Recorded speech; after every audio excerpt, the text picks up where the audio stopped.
ఇప్పుడే country delight app ని download చేసుకోండి. Download the country delight app now. Suryapet జిల్లాలో ఓ కసాయి తండ్రి చేతిలో అన్నం పుణ్యం తెలియని ఓ చిన్నారి బలైపోయింది. తండ్రి మద్యం మత్తు, తల్లితో గొడవ, క్షణికావేశంలో తండ్రి మృగంలా మారిపోయాడు. పాప ఏడుస్తుందని 2 కాళ్ళు పట్టుకుని నేలకేసి పుట్టడంతో పాపం చిన్నారి కన్నుమూసింది. సూర్యాపేట జిల్లాలో జరిగిన ఈ దారుణం ప్రస్తుతం సమాజాన్ని ఆలోచింపజేస్తోంది. నిజంగా ఆ పాపకే ప్రశ్నించే గొంతుంటే తండ్రిని అడిగే మాటలివే. నాన్న, నేనేం తప్పు చేశాను నాన్న?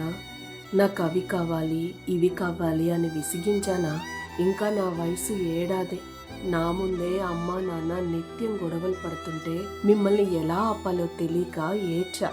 కనీసం నా కన్నీరు చూసైనా కరుగుతావని. కానీ అదే నా తప్పైంది.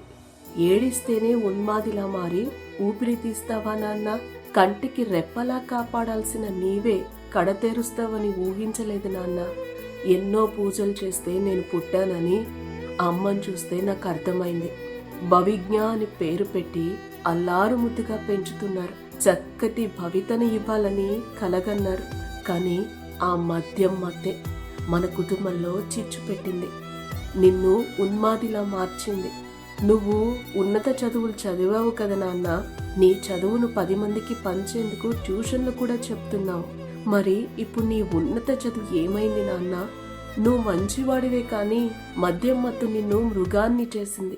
ఆ మత్తులో నువ్వు ఏం చేస్తున్నావో తెలియనంతగా నిన్ను మార్చేసింది. ఈ మాటలు వింటున్న తండ్రులు ఎవరైనా ఇలా చేయకండి. మద్యం మత్తులో మీ పిల్లల్ని బలి చేయకండి. మీ కుటుంబాన్ని మా నాన్నలా రోడ్డున పడేయకండి. మద్యం మత్తులో ఇలాగే ప్రవర్తించే నాన్నలు పసి ప్రాణాలు తీయకండి ప్లీజ్.